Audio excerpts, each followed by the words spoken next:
montez le volume et rendez-vous au premier virage. Oui, tentative de passage de Roll, ça y est. Ah, il se tente d'accrocher. C'est visible, c'était prévisible. Et Prost est champion du monde s'ils ne réussissent pas. Voilà, à repartir. Voilà, c'est là où il va, et il passe, et il se touche, il s'accroche, et merde. Okay, Lewis, it's hammer time. Accélère! Toto? Yes. It's called a motor race, okay? Sorry? We went to car racing. This is unbelievable, guys. Can we do this for another 10, 50 years together? On a le droit de faire des erreurs, c'est un principe de base, c'est dans les erreurs qu'on apprend. Quand on fait 2 fois les mêmes erreurs, là c'est qu'on n'a pas appris. Bonjour à toutes et bonjour à tous, bienvenue chez Barbecue F1 sur Barbecue Sport Club et j'espère que vous allez bien, c'est un plaisir de vous retrouver. On vous remercie de nous suivre et de nous écouter. Mais alors de quoi allons-nous débattre après ce week-end à Monza au temple de la vitesse? Eh bien on va peut-être parler de Max Verstappen qui nous a offert une masterclass tout le week-end, peut-être aussi de McLaren qui se ridiculise un petit peu, non? Enfin, en tout cas, on va en débattre. De Ferrari qui n'est pas aux avant-postes, mais qui, cette fois-ci, a peut-être une petite tonalité plus positive que sur les derniers Grands Prix. On peut aussi parler, par exemple, d'Antonelli qui commence à montrer un peu ses limites, ça patine un petit peu de son côté. Ou encore de Gasly qui a prolongé chez Alpine. Voilà. Autour de moi, Jacques Lafritte. Pour parler de tout ça et de bien d'autres choses, on retrouve que des experts qui étaient d'ailleurs dans la shortlist pour être Premier ministre, mais finalement c'est pas eux. On commence par Lance Niol. Comment vas-tu, Lance? Bonjour, bonsoir à tout le monde. Bah ça va, mieux que François Bayrou, je pense, mais quoique, je sais pas si là maintenant c'est pas ce qu'il attendait. Et moi j'ai une théorie qui fait que le fait qu'il ait proposé de supprimer 2 jours fériés, c'est que le mec il en avait ras-le-bol et qu'il voulait se faire dégager. Hein, donc, mais sinon, ouais, peut-être que c'était c'est une merguez complotiste, c'est pour ça. Non, c'était peut-être une stratégie. C'était une stratégie. Il voulait focaliser l'attention sur les 2 jours fériés pour finalement pas le faire, pour arriver à passer le gros de la réforme. Mais non, mais finalement. C'est possible aussi. Mais en tout cas, on ne saura jamais. C'est comme si il y a plein de. Ça rejoint le nombre de scies qui coupent des forêts au lieu d'utiliser le conditionnel. Donc, mais sinon, ouais, un petit week-end sympathique. En tout cas, j'ai plus apprécié le Grand Prix que le match France-Géorgie à l'Eurobasket qui était diffusé en même temps. Et autant dire que bon. On avait un peu parlé de barbecue basket sur la dernière émission et moi j'ai l'impression que l'enthousiasme va est un petit peu retombé du côté de l'équipe de France en tout cas. Oui. Ouais, grosse déception. Avec nous aussi Yuki Arisa, ça faisait quelques émissions qui n'était pas là. Et donc comment ça va Yuki, c'est un peu ta rentrée? Bah ouais, carrément, je suis content de revenir. Déjà, je voulais dire que je souscris à la théorie de Lens à propos de François Bayrou. Et je peux pas m'empêcher de faire un parallèle entre le premier ministre de Macron et le deuxième qui Red Bull, voilà, histoire de se remettre en content de revenir. Et puis, alors, je sais pas si c'est moi. Excuse-moi, je t'arrête, Yuki. Mais on t'entend assez mal. Lens, c'est pas, t'es d'accord avec moi? J'ai poussé le potard, oui. C'est peut-être mieux. Ouais, c'était un peu haché là. Ouais, mais je crois que c'est parce que tu parlais peut-être de François Bayrou, c'est pour ça. Merde. C'est compliqué au niveau de la communication. Oui. On a été saboté par le gouvernement, ouais, clairement. C'est ça. Ouais, voilà, il y a un filtre avec. On sait bien que il y a un filtre sur les réseaux sociaux. T'as été détecté. Bon. En tout cas, vous me dites. Là, ça va mieux. On sait qu'on est écouté. C'est vrai, c'est mieux. On sait qu'on est écouté, donc. Voilà. Souvent, nos théories, on sait qu'on est écouté par la Formule 1, donc. La FIA, bien sûr. Après, on sait pas. C'est pas pour autant que ils font forcément de l'excellent boulot comme nous, quoi. Il devait y avoir. Le siège de la FIA est à Paris, hein. C'est ça. Place de la Concorde, donc tout est lié. C'est ça, tout est lié, tout est lié. Il devait y avoir avec nous Suzanne Lou, elle n'est pas là ce soir, elle est, voilà, je sais pas si elle est en train de, je sais pas ce qu'elle fait, elle a dû peut-être oublier parce que on enregistre avec un jour de retard, c'est comme ça. En tout cas, bah donc, on va parler de Monza. Moi, je retiens quand même l'info de Monza. Alors, c'est pas la première fois qu'il nous fait ça, évidemment, puisque c'est de Max Verstappen qu'on parle, mais un peu contre toute attente quand même. On a un Max Verstappen qui a signé la pole position et qui a, d'ailleurs, en battant le record des circuits, en étant le pilote le plus rapide de l'histoire de la Formule 1 en qualification, mais au final, mais aussi en Grand Prix, il a éclaboussé de sa classe et de son talent ce Grand Prix. Mais plus que ça, on a aussi quand même les performances de sa voiture qui étaient au rendez-vous. Et on peut pas non plus ne pas faire un lien avec le remplacement de Christian Horner et l'arrivée de Mekies, même si c'est bien trop rapide pour qu'il y ait des évolutions remarquables etc. Mais pour autant, les McLaren ont été dominés. Que penses-tu de tout ce que je viens de raconter? Est-ce que tu souscris à cette expertise intense de ma part? On va dire que ils ont maximisé, comme tu as dit, les performances de la voiture. C'était déjà une configuration qu'on avait vue sur d'autres circuits rapides, c'est-à-dire une voiture complètement déchargée en aéro pour aller le plus vite possible.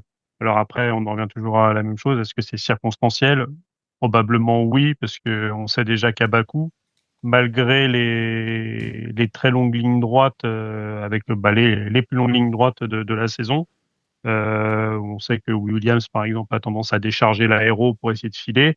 Les McLaren reprendront l'avantage avec les virages à angle droit qu'il y a, vu que c'est un circuit en partie urbain. Enfin, c'est urbain avec vraiment des passages dans des petites rues avec vraiment des virages à 90 degrés. Là, Monza, le temple de la vitesse, tu pouvais décharger. Le seul truc qu'il y avait côté max, et en plus quand tu décharges en aéro, c'est que tu as tendance à bouffer tes pneus. Et donc après, c'est la maestria du pilote qui fait qu'il a réussi à tenir ses pneus. On pourrait même se dire que il aurait pu ne pas y avoir d'arrêt et faire toute une course en médium. Donc là, par contre, on en revient toujours à la même chose. Est-ce qu'il faut se tourner vers Pirelli en disant qu'ils ont finalement peut-être encore raté leurs pneus, qui ne s'usent pas assez vite? Après, ils sont dans une démarche de développement durable, c'est aussi pour ça.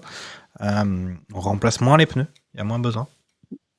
Ouais, mais bon, je pense pas que ça c'était dans le cahier des charges, même si sur le fait d'avoir du zéro carbone, émission zéro, ce vers quoi veut tendre la Formule 1 avec au moins pour la partie course. Quoique, je sais même pas si c'était tout compris, parce que avec les déplacements en avion aux quatre coins de la Terre. Pour moi, c'est tout compris. Mais bon, au zéro carbone. Pour moi, c'est tout compris. Mais après, on a déjà eu l'occasion de faire ce débat-là sur le zéro carbone. On avait étendu ça d'ailleurs à ce que ça signifiait de façon générale. Parce qu'en fait, ils ont qu'à mettre plein de thunes pour compenser les émissions, et puis ils font du zéro carbone. C'est pas si compliqué que ça. Il suffit d'acheter. Ou alors tu as plein d'argent. Des armes. C'est le cas de la Formule 1. Mais tu peux prendre des armes. Ouais. Et sinon, oui, sur le reste, là-dessus, cette Red Bull, on voit bien aussi la différence avec Yuki, qui réussit à rentrer dans les points. Je sais plus. Il fait déjà P9 en qualif, il est quand même en Q3. Voilà. Et voilà, il fait mais il est P10 et finalement sur le résultat de la course. Non, mais c'est pas ouf. Bon, finalement, il est un peu plus loin, c'est pas ouf. Donc tu vois quand même que même si l'arrivée de Mekies a au moins ça, c'est qu'ils se sont mis à mettre les mêmes packages, ou tout du moins la voiture de Yuki récupère progressivement les pièces installées sur celle de Verstappen. Donc, ça devrait aller un petit peu mieux pour lui, au moins en qualif. Mais après, tu vois que sur l'utilisation de la voiture, la décharge aéro faite sur la Red Bull, t'as finalement pas beaucoup de pilotes qui seraient capables de la piloter et de la garder, parce que sur ce Grand Prix, oui, il est en pole position. Oui, la première chicane, c'est vrai que c'est toujours le le moment un peu tendu de cette course de Monza où sur les premiers virages, il y a toujours un petit peu de monde. C'est vraiment très serré. Deux voitures ne rentrent pas, donc il y a souvent des courts-circuits. Là, Norris qui lui ferme un peu la porte, donc il est obligé de court-circuiter. Et donc on lui dit à l'oreillette, bon Max, relaisse passer Lando. Et finalement, c'est au 5e tour, je crois, il réussit à lui repasser devant. Et après, ils vont plus le revoir. Il réussira à maintenir ses pneus et plus la stratégie McLaren. On en parlera.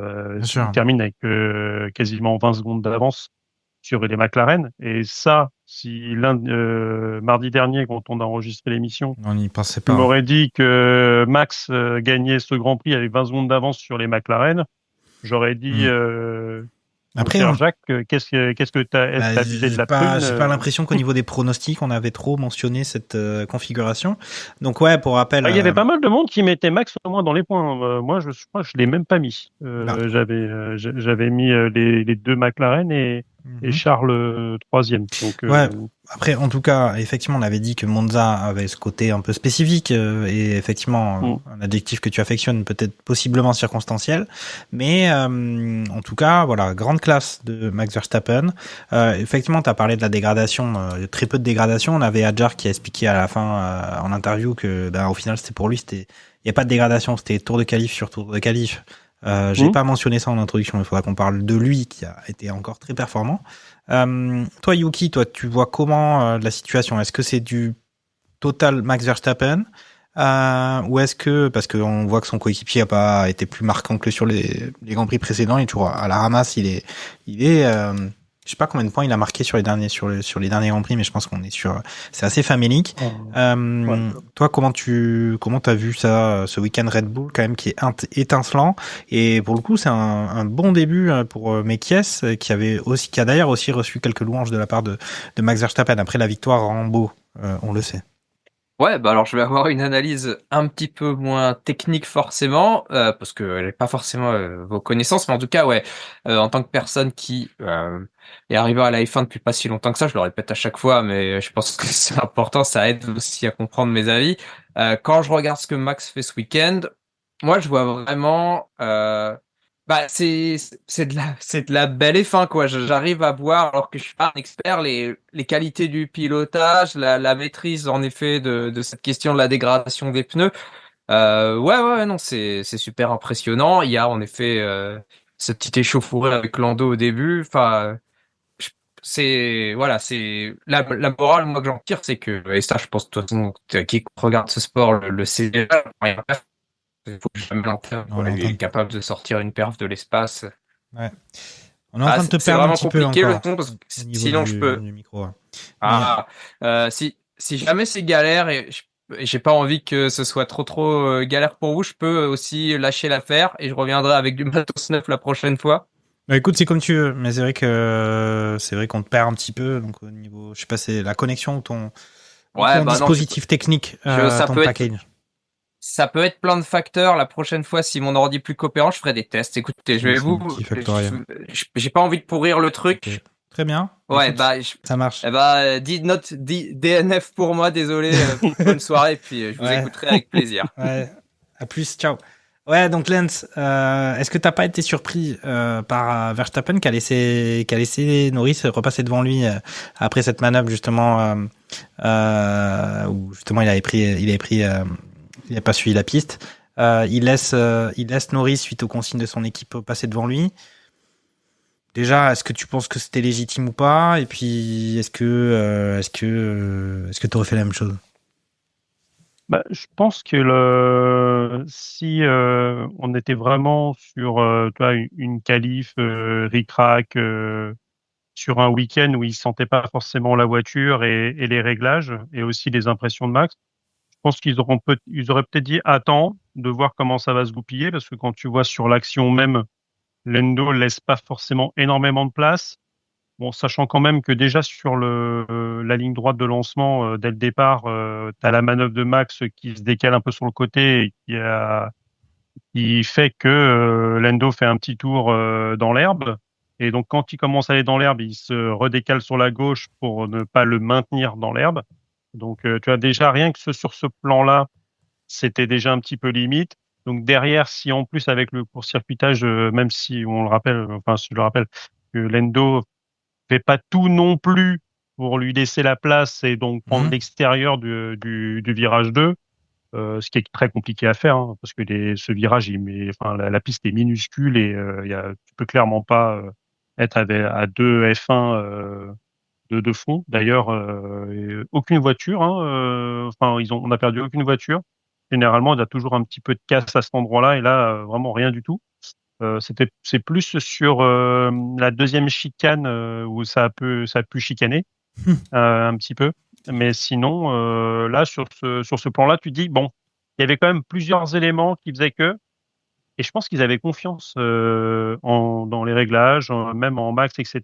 Et donc, ils se sont dit, t'inquiète, laisse-le passer, tu te le refais derrière. Ouais, finalement, ça n'a pas loupé parce que Max l'a laissé passer, il s'est tout de suite remis derrière.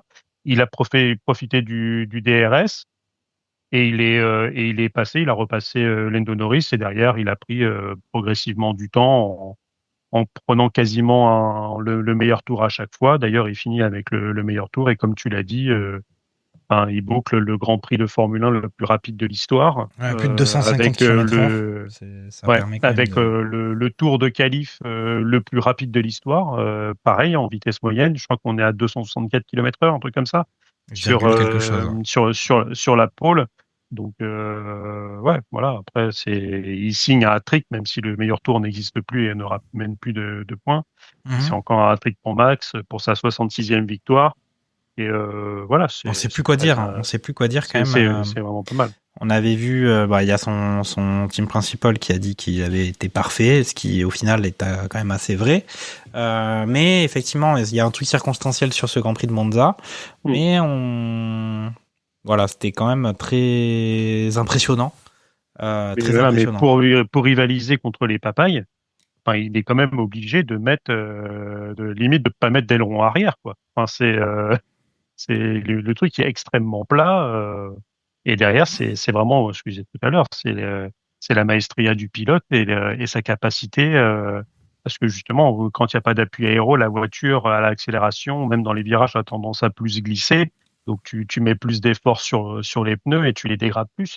Là, c'est vrai que, alors, il y a le pilote et il y a aussi sur ces gommes, parce que je regardais Lance Stroll. Alors bien sûr, voilà, c'est Lance Stroll, c'était sur la fin de course, donc il n'a peut-être pas mis non plus la même charge sur les pneus, mais il a fait 48 tours sur des hards usés. C'est-à-dire qu'il a mis des hards usés au départ de la course, il a fait toute la course dessus. Et il a changé, comme Ocon, mais Ocon, lui, il avait des hards neufs. Il a changé au 51e tour parce qu'il était obligé de faire un arrêt au stand.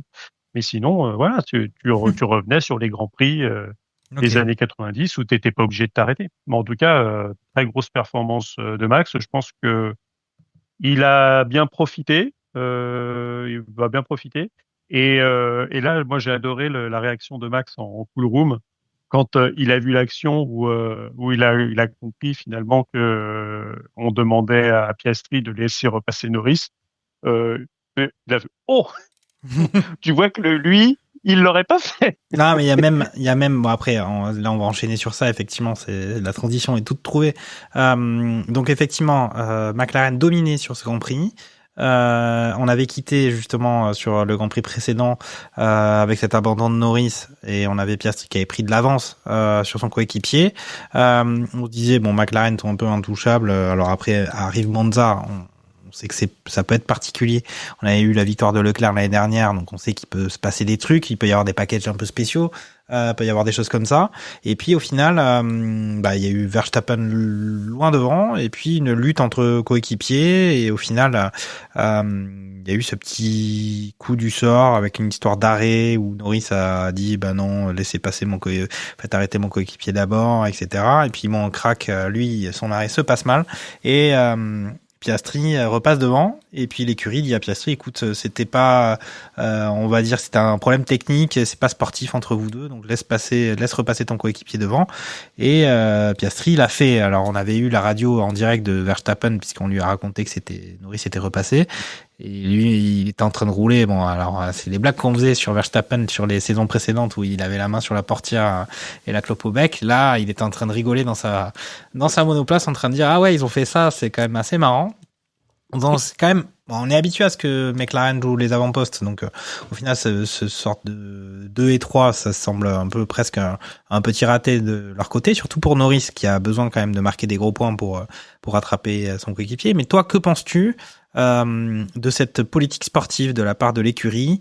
On a vu des blagues et on disait, voilà, j'ai vu même une blague de Damon Hill qui disait, maintenant j'ai peur parce qu'il y a une fois où, non, c'était qui?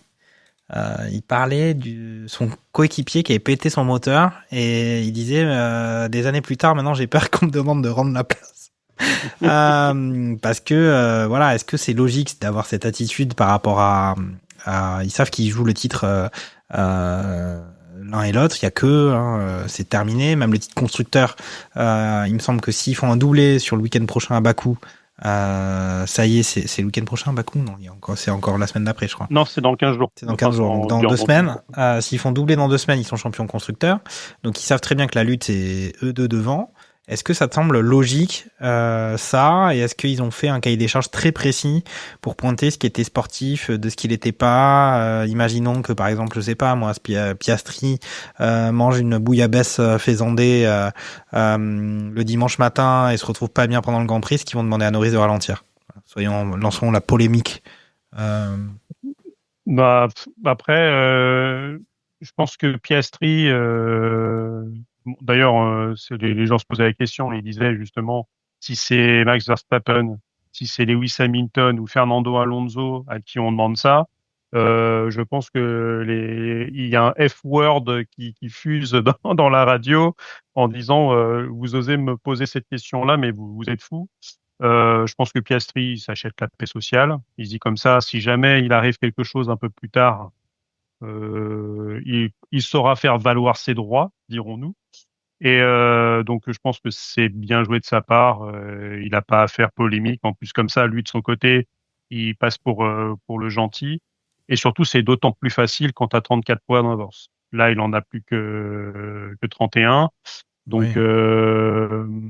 Voilà. Mais si avant le Grand Prix d'Italie, il y avait que, je dis une bêtise, 5 ou 10 points d'avance, je suis pas forcément convaincu qu'il laisse la place aussi facilement. Ouais, voilà. D'ailleurs. Il y a un petit peu de ça aussi.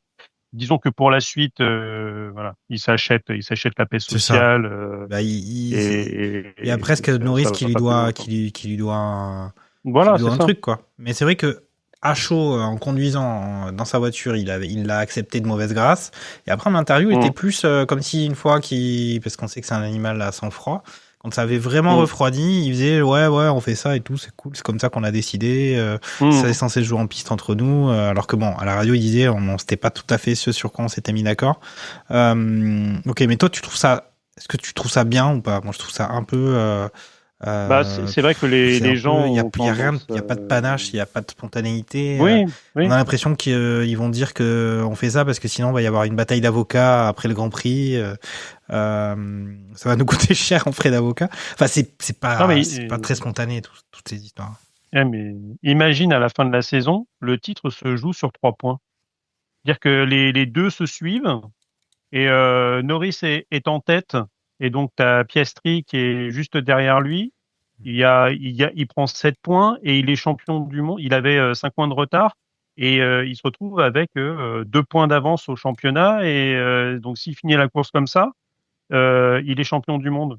Est-ce que tu penses que McLaren demande le swap en disant, bah ouais, si tu n'avais pas fait le swap, tu serais dans une position inverse et tu n'aurais pas gagné. Enfin, c'est vrai que il y a des fois, tu peux te poser la question. Est-ce que ça va pas se retourner contre eux en fin de saison? Et si Piastri est pas champion du monde pour 2 points, il peut l'avoir. Alors après, sur l'ensemble du week-end, Norris était plus rapide. D'ailleurs, il se qualifie mieux le samedi. Il avait plus de rythme que Piastri pendant la course. Donc finalement, il y a un côté pas juste, mais c'est le sport automobile. Oui, tout à fait. Et puis c'est-à-dire que les écarts les écarts étaient pas un truc de ouf. Et après, on retire pas les les victoires ou les points à ceux qui ont bénéficié de coups du sort ou qui ont su, justement, on dit que la chance favorise les esprits préparés. C'est un truc qu'on dit assez souvent, surtout en F1 ou en sport de manière générale. Après, ils étaient justement l'arrêt de Lando, je sais plus combien de temps il a duré, c'est 9-5 secondes environ. Bah, ouais, tu vois que c'est un problème sur l'avant gauche. Ouais, mais ça a duré 5 secondes. Piastri, il est passé devant. En gros, il a duré 3 secondes. En gros, il y avait 3 secondes d'écart et on était sur la fin de course. Donc c'est pas non plus. Il avait dominé son coéquipier. Mais bon, il était pas non plus largué complet, Piastri. Et puis en plus, c'est à lui de faire la différence, Norris. Donc c'est à lui de rattraper les points parce que bon, on peut imaginer qu'il peut y avoir, on disait, un incident technique sur la voiture de Piastri d'ici la fin du championnat. Il reste quand même 9 Grands Prix, peut-être 8 maintenant. Voilà. Après moi, je trouve que ça fait trop. C'est du calcul. Et puis on aimerait aussi pour on va dire le sport, qu'ils se fritent un peu, Norris et Piastri, là. Parti comme c'est parti, là, c'est bon, là, ils vont... Qu'est-ce qu'ils veulent faire? Je pense que ça, la tension montera sur la fin de saison. Ok. Où progressivement, si tu vois, s'il reste 4 Grands Prix et que tu as toujours 25-30 points d'écart entre les deux, parce que tu sens que c'est un petit peu ça, c'est un peu un coup à toi, un coup à moi. Là, je te reprends 7 points, là, je te reprends 5. Et là, tu as finalement aussi Verstappen qui vient mettre le brin parce que c'est lui qui prend les 25 points. Donc, tout de suite. C'est cette fameuse grosse différence entre la première et la deuxième place, cet avantage qui est donné à la P1 par rapport à la P2. Alors après, est-ce que ça serait aussi un jour dans une déréglementation peut-être moins favoriser la P1 par rapport à la P2, ce qui fait que tu peux favoriser la régularité? Est-ce que finalement c'est mieux de gagner 10 Grands Prix et d'en abandonner 6 ou de faire 15 Grands Prix deuxième? Là, je sais pas, après c'est... Tu parles de George Russell là ou quoi? Pourquoi pas. Mais sinon, ouais, tu vois, après, c'est comment t'apprécies la Formule 1. Est-ce que c'est celui qui gagne le plus de courses dans la saison ou est-ce que c'est celui qui peut être le plus régulier? Je sais pas. Là, c'est sortez une feuille et un crayon et vous avez 4 heures, quoi. Donc, mais bon, après, il n'empêche que moi, je trouve que même si on n'a pas envie que ça parte à la pampe à tous les Grands Prix ou tout le temps ou que ça devienne n'importe quoi, il faut quand même un peu de panache. Et là, ce côté un peu millimétré, même sur ce genre de choses, où on a l'impression que le gars, il y avait un mec, tu sais, comme quand ils sont dans les films sur Apollo 13, là, ils sortent les gros carnets là, avec toute la checklist qu'il faut respecter. Et là, il y a un mec chez McLaren dans un bureau qui a sorti la checklist, qui fait ah ouais, donc là, il faudrait lui demander de repasser devant parce que c'est prévu dans notre cahier des charges. Il y a un côté, on est un peu loin du sport, je trouve. Mais bon. Les fameuses papay rules qui aseptisent un petit peu trop le truc, quoi. C'est ça. Mais après, tu avais aussi peut-être le fait qu'ils avaient pas envie de s'offrir, parce que là, tu as une petite polémique, mais c'est juste parce que c'est pas dans le sport, c'est pas dans l'esprit du sport c'est-à-dire que le problème mécanique ou le problème avec les mécaniciens, ça fait partie intégrante de la Formule 1. Donc finalement, c'est limite. T'es en train de jouer au basket, c'est-à-dire que t'étais en train de refaire ton lacet, le mec il en profite pour mettre un panier, tu fais ah non, pause, temps mort, c'est pas du jeu, j'étais en train de refaire mon lacet, il faudrait recommencer le point. Ou en tennis, si le mec il est pas prêt, c'est un petit peu ce truc-là, mais après je pense que ils se sont aussi épargnés peut-être une polémique avec des trucs en interne. Comme on l'a dit, Piastri, c'est un animal à sang-froid et lui, il voit un petit peu plus loin. Il sait qu'il pourra avancer ce pion plus tard. Là, il s'est mis un joker dans la poche pour plus tard. Quoi. C'est gestionnaire. Mais c'est déjà des gestionnaires. C'est ce que je reproche beaucoup à la Formule 1 d'aujourd'hui. En plus, ils ont déjà gagné. C'est des bons pilotes. C'est des bons pilotes, mais aujourd'hui, c'est des gestionnaires de pneus, les mecs. C'est-à-dire que il y a eu en 2 ans, il y a un Grand Prix où les mecs, ils ont dû attaquer, faire des tours de qualif tout le temps au Qatar. Ils sont sortis des bagnoles, ils étaient à moitié morts. C'est-à-dire qu'aujourd'hui, c'est pour ça, c'est en comparaison. Alors bien sûr, c'est d'un autre temps. je vais pas faire le vieux con avec la Formule 1 des années 90, Ça ressemble mais un t'as petit quand peu à même ça. l'impression Ça ressemble un petit peu à ça, attention. que les mecs, ils rentraient dans la bagnole, le principe, c'était d'aller le plus vite possible. Là, c'est pas forcément le cas. Mais c'est la même chose dans les jeux de sport. Tu fais un Gran Turismo, tu te mets en mode moteur le plus pérave pour consommer le moins d'essence possible. Comme ça, toi, tu fais pas d'arrêt au stand alors que les autres, ils en font un. Et tu gagnes 25 secondes sur la piste. T'as mis les pneus bien durs pour pas t'arrêter et tu gagnes la course comme ça. Toujours dans Est-ce que c'est du panache toujours dans cette philosophie de on vit dans une simulation. Matrix, Neo, Morpheus, tout ça, appliqué à la Formule 1. Oui, peut-être. Peut-être. Ok. Bon, donc McLaren, voilà, McLaren fait du McLaren, sachant que moi, je recontinue, j'enfonce le clou. Ils sont déjà champions constructeurs. Alors, c'est pas complètement officiel, mais quand même. Donc, voilà, c'est la paix des ménages, alors qu'ils ont rien à perdre à faire un peu de spectacle. Mais bon. Ouais, mais après, c'est ça, c'est que j'avais un petit peu ce débat-là, même sur le foot avec la Ligue 1 et ses droits télé en berne, le fait que est-ce que aujourd'hui tu as forcément envie, si tu es une chaîne, d'acheter cher les droits de la Ligue 1 avec des équipes qui ont tendance à mettre le bus et à ne pas proposer de jeu contre des équipes qui sont plus fortes dans le championnat. Et moi, j'ai posé la question, est-ce qu'aujourd'hui, le football, c'est un sport ou un spectacle? Parce que si c'est un sport, l'équipe d'en face, elle joue avec ses armes, elle essaye de faire le mieux pour tenter de gagner un match ou gagner des points. Si tu es du côté vraiment d'un spectateur et que tu veux voir du spectacle, bah, tu as envie que les équipes jouent et sortent du jeu. Mais l'équipe qui est moins forte avec des moins bons joueurs, elle risque 9 fois sur 10 de perdre le match. Ouais, mais c'est le Donc débat après, qu'on a. voilà, c'est le posé. Et eux, ils raisonnent finalement en sport, donc avec des deux sportifs qui concourent à être champions du monde. Et donc les mecs, bah là, c'est une partie d'échecs. Et peut-être qu'il y aura un peu plus de panache. Et encore, panache et Lando Norris dans la même phrase, c'est un peu compliqué. Panaché. Peut-être que si c'était dans le sens opposé, on aurait peut-être un petit peu panache de la part de Piastri. Peut-être que lui, il oserait un peu plus. Mais rappelle-toi, au début de l'année, Norris, à un moment, il a essayé, bah, il n'a pas terminé la course parce qu'il s'est tapé le mur.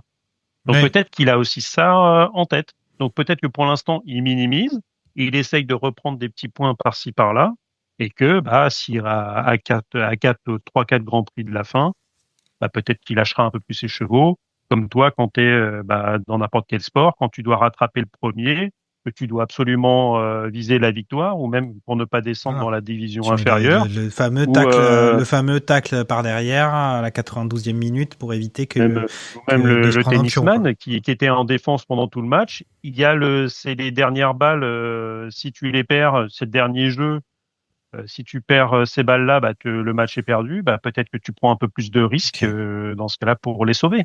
Donc c'est... Barbecue bon, philo, oui, ça témoigne philo club. Non, mais c'est un raisonnement du sur le sport de mais manière après, globale. Voilà. Et nous, devant la télé, c'est clair que quasiment tous les gens qui regardent la Formule 1 et les commentateurs, oui, à part des 5-6 premiers tours qui étaient très prometteurs, moi je disais, on assiste à un bon Grand Prix. Les 46 autres tours, ça a été compliqué. Hein. Après, souvent un peu comme ça. Il s'est rien passé. Souvent comme ça à Monza, il y a de la défense, et puis après. Mais là, en fait, juste pour revenir à ce que tu disais sur McLaren, il y a un peu le côté. On sait bien que la F1, il y a un côté ISO industriel, process à respecter, etc. Mais là, ils ont étendu cette démarche ISO, y compris au final, ce qui se passe en piste entre les pilotes. C'est ça qui semble assez novateur et un peu insipide en fait, mais bon. Ouais, je fais que radoter. Non, mais c'est ce que tu disais et j'approuve je vais dans ton sens. Ils sont déjà champions du monde. Ils pourraient avoir cette démarche un peu d'épicier en disant on prend tous les points possibles, imaginables, on essaye de faire P1, P2, P2, P3 et pas qu'il y ait une Ferrari qui vienne nous embêter au championnat du monde. Mais tu l'as dit. Ils ont déjà gagné. Ils ont le double de points les suivants. À part Cataclysme, ils sont champions du monde constructeurs. Donc là, pour le coup, maintenant, c'est Là, même en gagnant le Grand Prix, Verstappen, il est toujours à 63 points derrière Norris.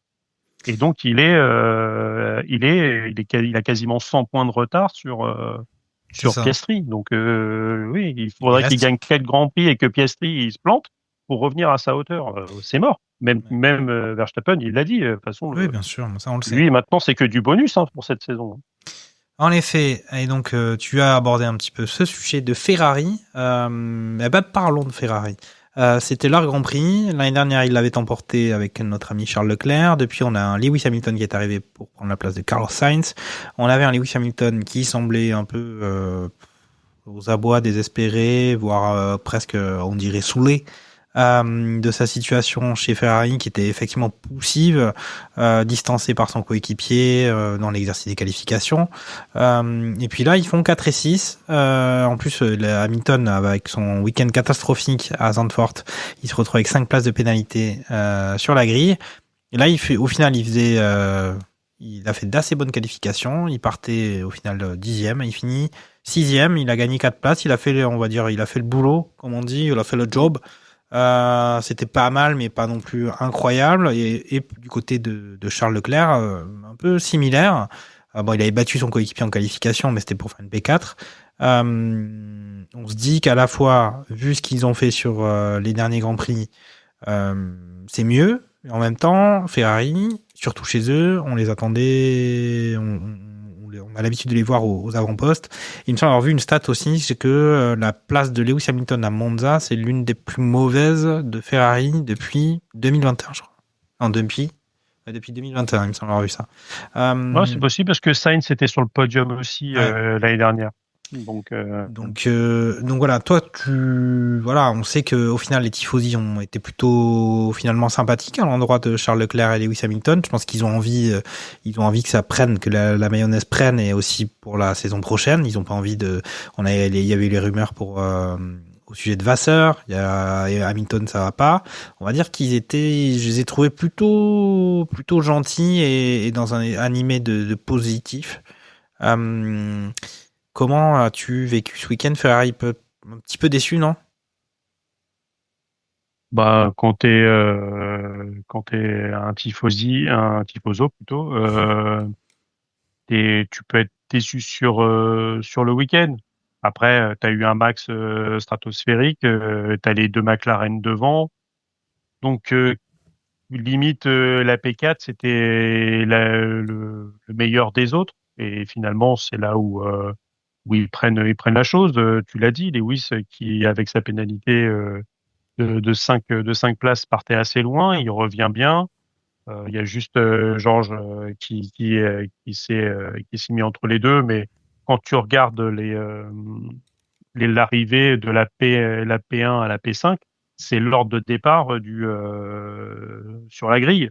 Donc finalement, c'est dans la logique des choses, et c'est Lewis qui a réussi à remonter, en plus avec Alexander Albon qui est toujours très très bon, on en parlera tout à l'heure. Mais ouais, après même eux, ils ont quand même mis un trait sur cette saison. Je pense qu'ils sont assez lucides sur la voiture, sur le fait qu'elle est pas forcément performante sur ce style de circuit non plus. Donc peut-être que derrière ça sera un petit peu mieux. Je pense que tu vois, la Ferrari sera meilleure que la Red Bull à Bakou. Charles peut faire quelque chose, peut viser un podium, mais sur ce circuit qui est vraiment très particulier, voilà, il y a pas eu d'erreur fondamentale. On en revient toujours à la même chose, c'est que quand tu sens que l'équipe a fait au mieux et que devant c'était juste plus fort, c'est-à-dire que même les tifosi de chez Ferrari peuvent être lucides et donc finalement se contenter de cette P4 de Charles, quoi. Donc après, t'as les tifosi, t'as aussi les journalistes, la presse italienne qui est pas forcément tendre et qui est toujours tendance à mettre un peu d'huile sur le feu. Mais là-dessus, j'ai pas trop de soucis à me faire pour Vasseur. Peut-être sur la saison prochaine, mais là sur cette saison-là, ça leur servira à quoi de changer et pour mettre qui, hein. Donc on a toujours la même chose. Moi, c'était pas pour raviver le feu de cette polémique un petit peu, je trouve un peu aberrante. Après, voilà, enfin, il y a que Alpine qui pense que changer comme ça tous les 6 mois, ça va avoir des vertus positives. Mais voilà, ceci étant dit, voilà, on a dit qu'on a été impressionné par les performances de la Red Bull, en tout cas de celle de Verstappen sur ce week-end. Ferrari aurait pu aussi réussir un coup, comme ils ont su le faire en ayant des packages un peu spéciaux, en ayant visé ce Grand Prix-là pour un peu sauver leur saison sur les dernières années. Et là, ça n'a pas été le cas. Même s'ils ont été solides, effectivement. Et puis après c'est pareil, on a senti quand même que Hamilton avait l'air mieux, plus satisfait de ce qu'il était capable de faire. Voilà. Donc après, est-ce que c'est reparti? Est-ce que Bakou justement est le terrain de jeu pour les Ferrari où ça va mieux marcher? Moi, on va leur souhaiter peut-être. Ok.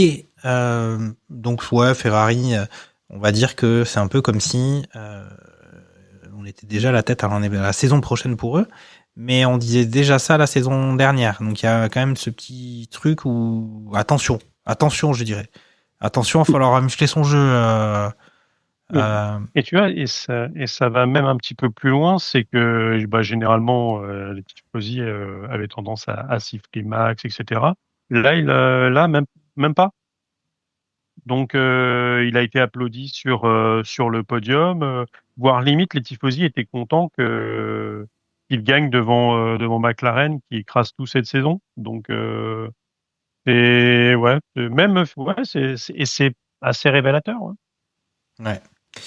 Alors après, est-ce qu'on a plusieurs sujets en cours? On peut parler en suivant de Ferrari, on peut parler de Mercedes. Après, on a vu quand même, juste, on dit c'était pas si mal. Il y a encore eu quelques petites tensions avec les ingénieurs de course entre Charles et son ingénieur. Après ça, c'est peut-être anecdotique et puis c'est peut-être aussi, on n'a pas tout évidemment en intégralité. En tout cas, quand on regarde la version le Grand Prix sur Canal, quoi. Ils mettent en exergue aussi la diffusion ces anicroches là. Mais qu'est-ce qu'on peut dire? Il y a Antonelli. Moi, je trouve que ça commence à être compliqué pour lui. La saison va être longue, en tout cas cette fin de saison. On a Hadjar qui réussit à s'extraire. Il part des stands suite à son problème, et il réussit à se hisser en 10e position. Sachant que son coéquipier a pas du tout fait ça. Qu'est-ce qu'on a d'autre? Bortoleto, Kick Sauber, qui franchement est assez épatant, qui lui aussi est rookie comme Hadjar et qui se défend plutôt bien avec une voiture qui est on n'attendait pas forcément non plus à ce niveau de performance là. Tu choisis ce que tu veux, parler de ce dont tu veux parler.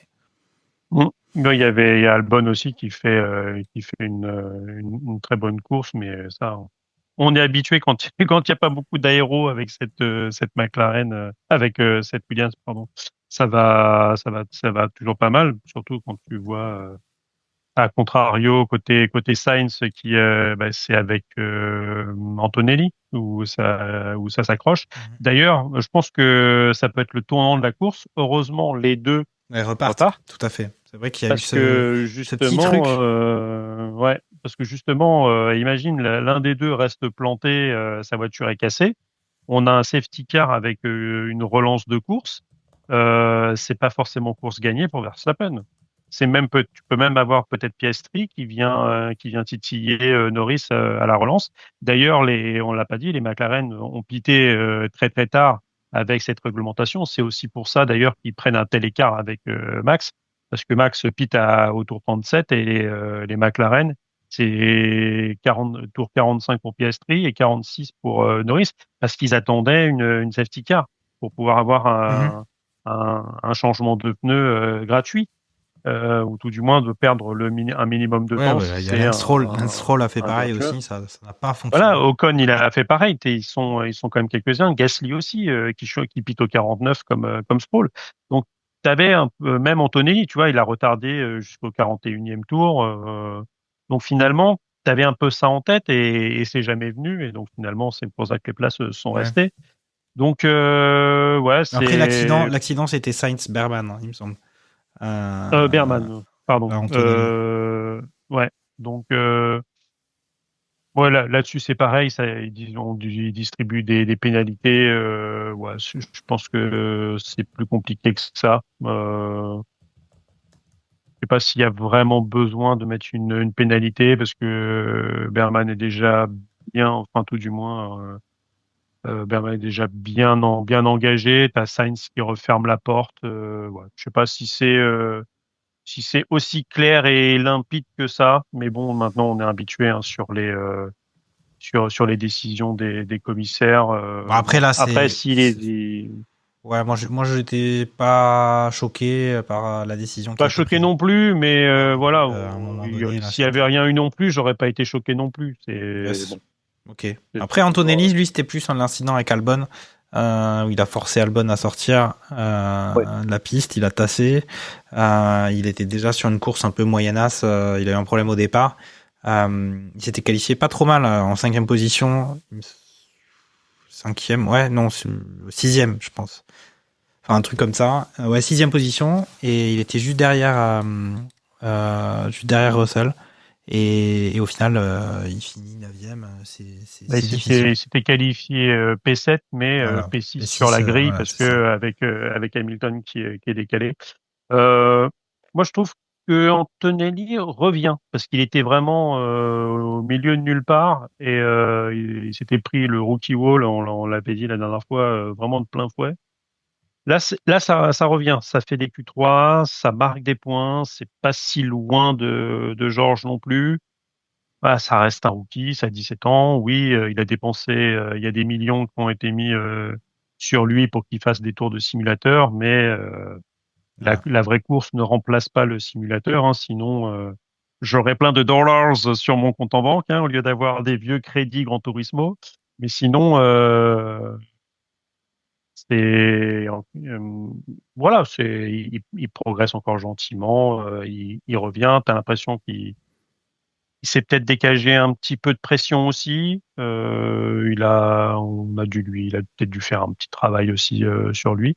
Mais c'est vrai que sur cette course, on va signaler les deux autres rookies qui peuvent peut-être se taper pour le titre de rookie de l'année. Ouais, si tu l'as signalé, c'est Bortoleto et Adjar. Bortoleto qui marque les points, notamment en plus avec Hülkenberg qui a même pas pris le départ. Donc il était tout seul sur la course, l'ami Bortoleto, et il fait vraiment quelque chose de très très solide sur cette course. Et après, bah, que dire d'Isaac, comme tu l'as dit, qui part des stands, qui fait son petit bonhomme de chemin, qui revient tranquillement, qui fait pas une erreur, et derrière, bah il rentre dans les points. Parce que beaucoup avaient un petit peu peur de la digestion de ce fameux podium, parce que voilà, tu peux t'enflammer, tu fais podium, tu fais P3, et derrière, bah, tu rates dans les grandes largeurs. D'ailleurs, c'est la première fois qu'il se fait éliminer en Q1 à Monza de la saison. Après, Adjar. il savait qu'il partirait Voilà, du stand, c'est ça. c'était peut-être pas très motivant. Mais Oui, après, voilà, il s'est plaint de Sainz aussi. également, Je crois qu'il s'est plaint de Sainz aussi qu'il avait embêté pour sa qualif. Mais après, oui, effectivement, Adjar, podium. Après, tout de suite, la notoriété. Je l'ai vu avec Aya Nakamura. Je l'ai vu, il fait des trucs partout. Et je vois des articles dans l'équipe comme quoi, ça y est, ça va être les sponsors vont se l'arracher ou se l'arrachent déjà. Ça y est, c'est parti le Star System. En tout cas, on se posait la question si lui si on voyait Adjar dans le baquet Red Bull, lui s'est positionné en tout cas. Ouais, lui, il a dit qu'il voulait. Il a dit qu'il voulait, mais et c'est ouf. J'ai vu une interview de lui. Il disait que attends. Ah oui, on lui a dit c'est bon, t'es passé devant Hülkenberg au classement pilote là, c'est bon, je sais plus, il doit être 8 ou 9. Et il disait ça veut dire qu'il y a 7 personnes sur la planète qui sont plus rapides que moi. Je trouvais que c'était une réponse de ouf. Enfin, le mec, c'est un Américain, quoi. C'était assez bluffant. Hein. Je trouve ça vraiment sympa. Ok. Après, il lui reste quelques points à attraper pour rattraper Antonelli. Hein. Ouais. Il a 38 points et Antonelli, il en a 66. Mais après, on pourrait dire, est-ce que si tu mets Isaac toujours les scies et la forêt. Les scies et la forêt. Voilà, c'est toujours compliqué en Formule 1 si tu dis si lui tu le mets dans telle voiture, il peut aller aussi vite. C'est pas forcément aussi simple parce que faudrait peut-être est-ce que la FIA n'a pas proposé justement des règles où on met des pilotes dans les voitures des autres pour vraiment voir tu sais que ça pourrait être rigolo. Ça, pour le coup, si tu veux avoir un vrai championnat de pilotes. J'espère qu'ils nous écoutent pas quand même. Franchement, quand ils pensent, parce que moi je dis que le championnat pilote n'a aucun sens parce que tu ne concours pas avec les mêmes voitures. Donc les seuls gens avec qui tu peux comparer, c'est les deux pilotes d'une même écurie. Donc là, à la limite, oui, il y en a un qui est peut-être meilleur que l'autre, ou tout du moins la voiture est peut-être mieux faite pour lui, pour son style de pilotage. On a déjà eu ces conversations avec et on a déjà eu ces conversations aussi avec Red Bull qui fabriquait la voiture pour Max, et le deuxième pilote essaye de ramener la voiture au drapeau à damier. C'était un petit peu ça le sentiment. C'est pour ça que ce fameux second siège chez Red Bull est vraiment très compliqué à manœuvrer. Mais franchement, si à chaque Grand Prix, le vendredi matin, t'avais un mec avec une urne et qui ou un ordinateur qui te fait choisir au hasard. Alors aujourd'hui, Piastri conduira une As. mais tu vois, plutôt qu'une grille inversée, pourquoi pas? Je sais pas. Dans une Aston Martin. Franchement, ça serait énorme. Et imagine, toi, t'as Berman qui hérite d'une McLaren. Alors, par contre, ce qui serait hyper compliqué, c'est que vu qu'ils ne connaissent pas les voitures, il faudrait la prendre en main. Et peut-être que dans ce cas-là, les week-ends, le vendredi pourrait être un vrai jour où le mec, il prend la voiture en main, il fait des essais le samedi matin et qualifie le samedi. Et là, on peut en parler. Peut-être qu'un jour, ça sera possible. Après, peut-être probablement dans un monde virtuel. Et pour les équipes, ce qui est pas mal, c'est que ça t'oblige à travailler avec des mecs différents. Et donc, c'est vraiment l'équipe qui est jugée. Et le pilote aussi. Avec aussi possibilité, si par exemple, l'année prochaine, tu auras 22 pilotes, tu fais même arriver une 12e équipe. Donc, vu que là, il y a 24 Grands Prix, ça fait 24 Grands Prix, 24 pilotes. C'est-à-dire que ça y est, on a le plan marketing. On a le plan marketing. Tu peux retomber, te dire que tous les pilotent deux fois la même voiture. Voilà. Et après, il y a quand même aussi le côté. On le disait pour Monza, on parlait de Williams, on parlait les voitures ont leurs caractéristiques. Tu peux tomber bien comme tu peux tomber pas bien. C'est quand même les voitures ont leur avantage. C'est comme les tirages de la phase de championnat de Ligue des Champions.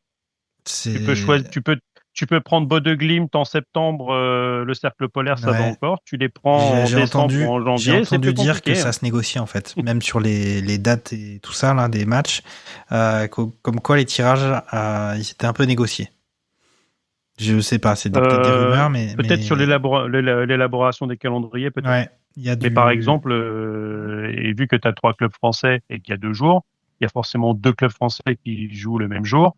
Et Canal+ a clairement demandé que si Paris joue mardi, l'OM joue mercredi et vice-versa. Yes. Et Monaco, tout le monde s'en fout. Ce qui intéresse Canal+. On va pas déraper, on est en train de déraper sévère là, Monaco. Et on parle pas du Grand Prix de Formule 1 de Monaco qui a été reconduit d'ailleurs. Son contrat a été prolongé. En effet. Donc on a Monaco, maintenant c'est 2035 ou 38. Et ils ont conservé la règle avec les 2 arrêts obligatoires ou pas? Comment ça se passe? Ça a été un peu moyen. Je sais pas, mais Monaco, peut-être que tu auras, je sais pas, peut-être qu'ils vont changer. À la mi-course, tu changes de voiture.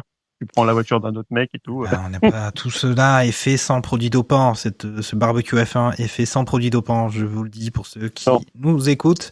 Ok. Alors bon, est-ce qu'on a des choses à ajouter? Moi, j'aimerais bien quand même parler d'Alpine et te demander ton avis sur cette prolongation de contrat pour au final 3 saisons de plus, il me semble, chez Alpine, de la part de Pierre Gasly. Alors on peut pas trop parler de la course de Alpine parce qu'il n'y a pas grand chose à raconter. On sait que l'année prochaine, donc ils arrêtent alors c'est le moteur Renault, c'est fini. Boîte de vitesse et moteur Mercedes. Nouvelle réglementation. Qu'est-ce qu'on dit sur cette prolongation de Gasly? C'est l'assurance d'avoir un avenir en Formule 1. C'est l'assurance pour l'écurie de pouvoir se vendre avec un pilote expérimenté dans une des voitures. C'est une erreur. Enfin, je sais pas. Qu'est-ce que tu en penses? Moi, je suis content parce que je sais qu'on va avoir Pierre pendant plusieurs saisons. Je suis toujours content d'avoir un pilote français et il est assez. C'est une personnalité attachante de la Formule 1. Mais franchement, Alpine, c'est voilà, on en a presque. Ça a été compliqué. On s'était emballé aussi. Puis en tant que supporter, on s'était emballé. Et puis en tant que ça marche dans les deux sens. Là, c'est vrai qu'ils nous ont un peu horripilé, y compris sur l'aspect humain, éthique de cette écurie. Il n'y a pas que le sportif et le fait d'être déçu. Il y a quand même le fait que cette écurie n'a plus grand-chose de français. Et puis, on peut pas dire qu'ils brillent par voilà. Ils n'ont pas l'air super sympas. Qu'est-ce que tu penses de cette prolongation? Je pense que niveau pilote, c'est intéressant pour Pierre, parce que ce qui doit d'autant plus l'exciter, c'est d'avoir le power unit et la boîte de vitesse Mercedes dans la voiture. Donc tu te dis que de facto, tu as peut-être un avantage sur un certain nombre d'écuries l'année prochaine. Tu prends notamment Cadillac qui arrive et qui n'a pas encore son truc. Tu prends Audi qui va reprendre officiellement l'écurie, même si c'est sur la base de Sauber. Ça reste quand même des nouveaux arrivants. Et les gens gardent en tête, alors peut-être à tort, le fait que si tu reprends un moteur Mercedes, c'est l'avion réaction que tu avais en 2020. Brésil 2021. Quoi. Donc finalement, où la voiture, limite, tu mettais le moteur, tu le bridais un petit peu, et quand il fallait envoyer les chevaux, ça rejoint cette histoire de rumeur, comme quoi tout le monde annonce que le moteur Mercedes est particulièrement réussi, alors que c'est quasi impossible de le savoir et surtout de pouvoir comparer. Donc on ne sait pas d'où sort cette. Mais en même temps, quand chez Barret, annonce déjà des vitesses de malade avec des voitures qui pourraient approcher les 400 km/h. Et quand on a annoncé, mais on avait déjà dit qu'ils avaient déjà annoncé qu'ils seraient probablement bridés, mais et c'est tout comme Alonso et quand il est parti chez Aston et qu'on se dit qu'est-ce que c'est que cette histoire, et puis en fait on a vite vu que ça a fonctionné bien. Donc il y a quand même des fuites. Ok. Donc au final, c'est parce que Gasly se dit que ça peut marcher vraiment. Il a les scies qui coupent les forêts, il y en a aussi dans son. Ouais. Après, je pense que si tu lui t'avais dit après le moteur, Renault, c'est quand même faire des moteurs comme il faut. Avec cette réglementation, on ne sait pas s'il n'aurait pas pu faire quelque chose de valable, sachant qu'en plus, sur cette nouvelle réglementation, tu enlèves le MGUH, donc c'est la partie récupération c'est normalement pour alimenter le turbo, tu récupères en partie les gaz d'échappement pour enlever le fameux lag du turbo que tu as avec l'alimentation. Donc tu auras justement à essayer d'enlever ce lag du turbo pour la réaccélération, qui fait que tu n'as pas toute la puissance qui arrive tout de suite, tu as un petit décalage. T'enlèves le gros MGUH qui n'était pas forcément utilisable dans l'industrie, parce que c'est aussi ça, pourquoi les grands constructeurs sont en Formule 1, pour pouvoir réutiliser ce qu'ils investissent en Formule 1 pour leurs voitures de série. Ou pour les plus grandes marques, même pour leurs voitures de sport et leurs supercars. Là, le MGUH, il n'était pas utilisé, et le fait que ça soit enlevé, ça fait que Honda reste, ça fait que Cadillac a envie de participer, ça veut dire que Audi a aussi envie de participer, parce que tout ça. Par contre, il y a plein de petites pièces qui sont ajoutées au moteur, et quand tu multiplies les pièces, tu multiplies les risques de panne. Et donc, c'est pour ça qu'il y a un grand flou qui existe autour de ces moteurs-là, c'est qu'on va peut-être voir le retour des abandons mécaniques sur casse moteur ou sur casse d'un élément de moteur l'année prochaine. Oui, donc ça va rebattre les cartes. Changement de réglementation, forcément, ça crée un aléa. Et il y a du développement. C'est aussi pour ça qu'on dit que les voitures sont très proches. On est sur une fin de période de réglementation. Les voitures se sont rapprochées. On a encore vu sur la Q3 de Monza où les écarts étaient faibles parce que les voitures se rapprochent et puis elles tendent quand même à toutes, au final, presque se ressembler consciemment ou inconsciemment. Effectivement, on rebat les cartes et puis il y aura du boulot. On va voir comment ça se passe. Mais c'est vrai que Alpine a ceci de décevant qu'il n'y a pas que l'aspect presque technique ou sportif qui déconne dans cette équipe. C'est tous les secteurs de l'écurie qui sont mis dans le rouge les uns après les autres ou souvent quasi tous en même temps. Et c'est ça qui fait ce côté. Je veux dire même. Gasly, il était presque pas remis. Il était remis en cause sur cette saison presque sur ce qu'il avait fait. Donc là, il a l'assurance d'être présent sur les saisons à venir. C'est un choix de raison. Il n'y avait pas beaucoup d'autres perspectives possibles aussi en même temps. On souhaite le meilleur, mais c'est vrai que là, pour le coup, avant de s'enflammer, il va falloir avoir. On attend le. Et après, est-ce que Alpine aussi, ils ont pu avoir des contacts avec des pilotes expérimentés qui ont envie de venir chez eux. Ils avaient Pierre qui était déjà là. Après, avec s'il y a des bruits en sortie de soufflerie ou de banc d'essai qui disent que le moteur Mercedes est déjà performant et qu'il sera fiable, si les autres ne le sont pas, ça t'offre quasiment une arrivée dans les points à quasiment tous les Grands Prix. Ouais, Je ne vais pas dire que ça te le garantit, mais ça augmente ta probabilité. Donc au final, Pierrot qui se battrait pour quasiment toutes les courses dans les points, ça pourrait le brancher. Oui. Après, comme tu l'as dit, il n'a pas forcément eu beaucoup d'écuries qui sont venues taper à sa porte aussi. Il y a ça. Dans un temps.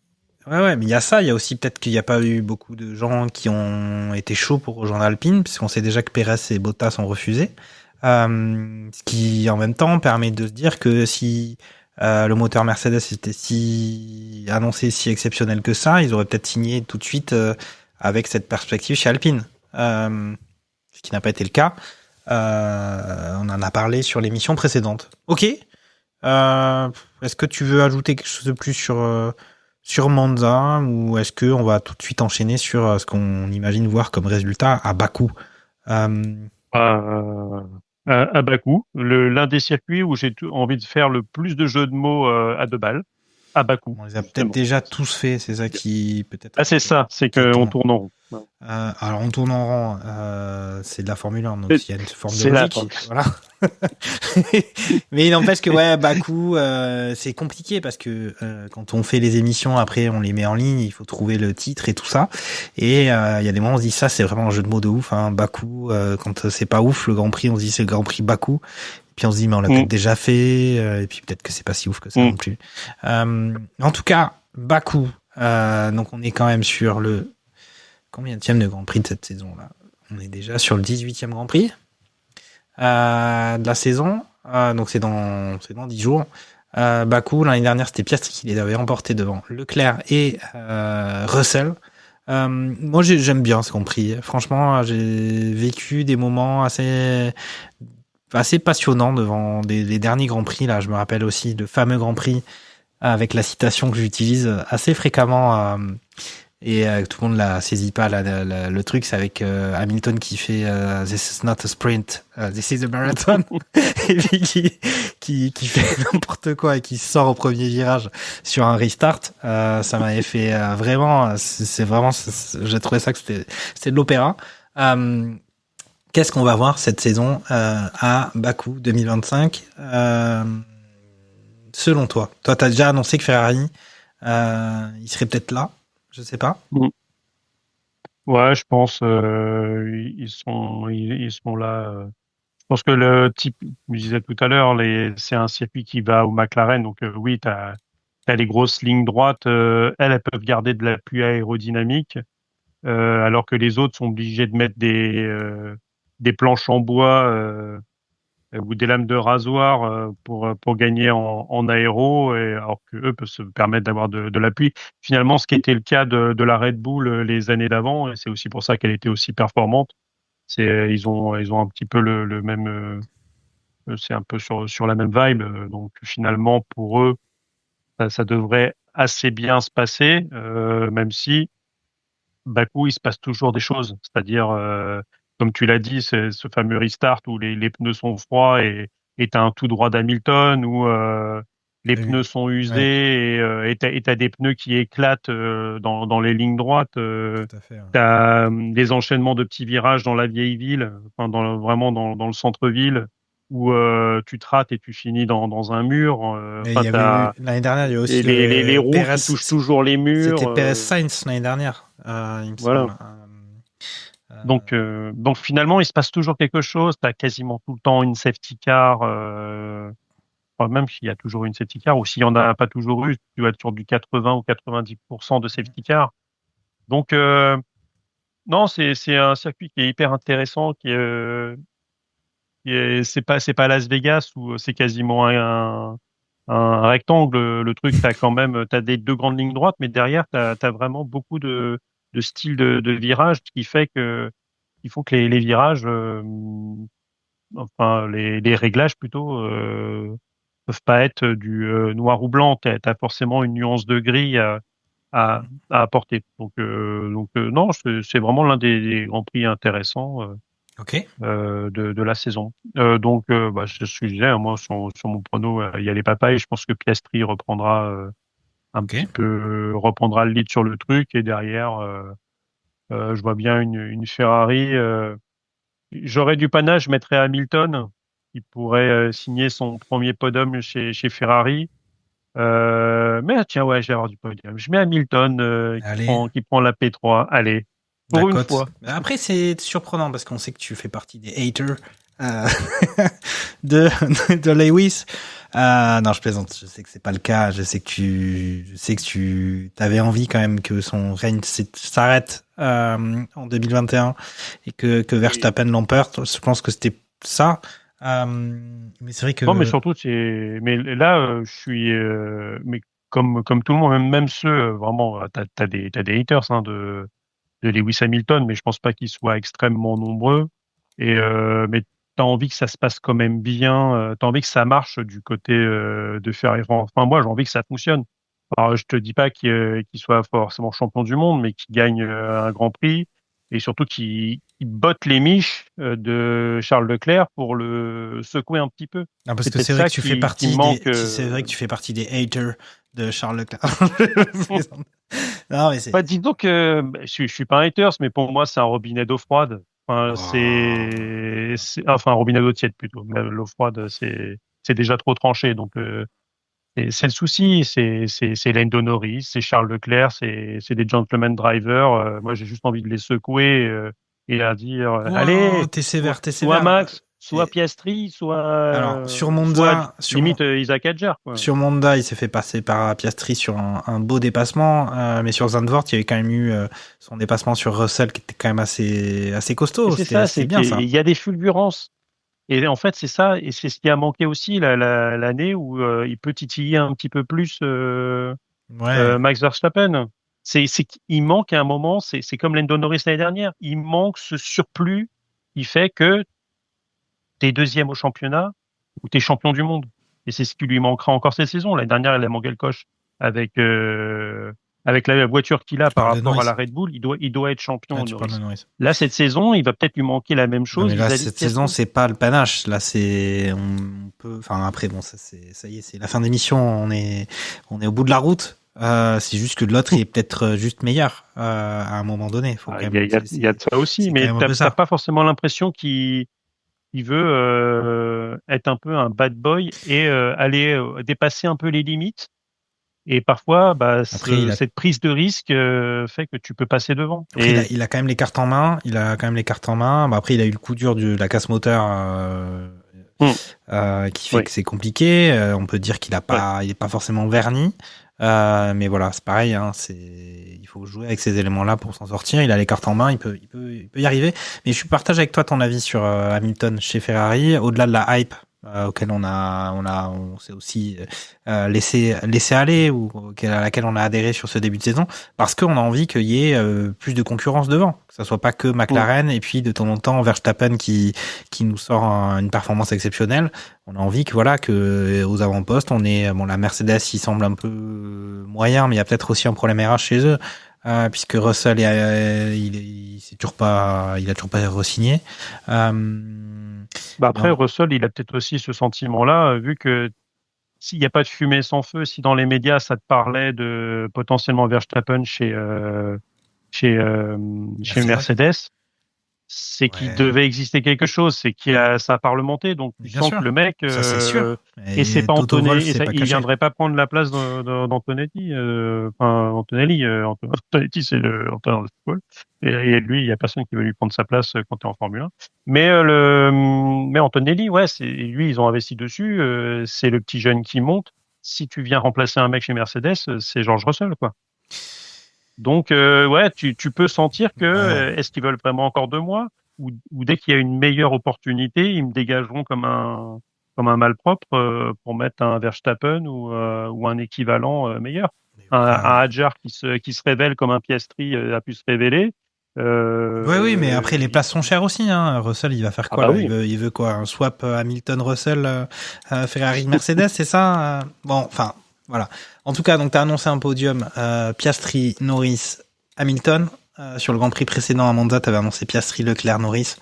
Bon, voilà quoi, t'avais pas vu venir Verstappen, moi non plus, puisque j'avais annoncé Norris, Hamilton. Moi aussi, je suis un peu un fanboy de Lewis. Norris, Hamilton, Piastri.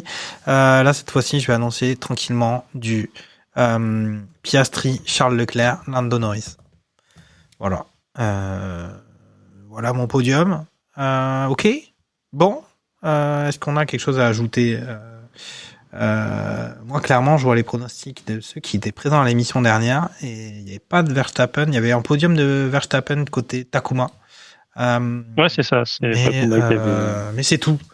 Bon, on va en rester là. On va clôturer cette émission consacrée à ce Grand Prix de Monza. On espère que ça. Alors moi je le dis, que ça frite un peu Piastri Norris, au moins qu'il se passe des choses. Puis on espère que devant ça se regroupe et ça lutte pour le titre. On sait que McLaren c'est dans la poche le constructeur. Et qu'au final ils se battent à 2 devant pour être champion. Et voilà, au final Piastri. C'est vrai que c'est le monstre froid. Norris, il a les cartes en main et on a envie qu'il arrive à se libérer un petit peu. Il y a ce côté-là, mais même lui, il a déjà évoqué ces sujets. Rendez-vous au prochain Grand Prix pour le prochain Barbecue F1. Salut, ciao. Ciao.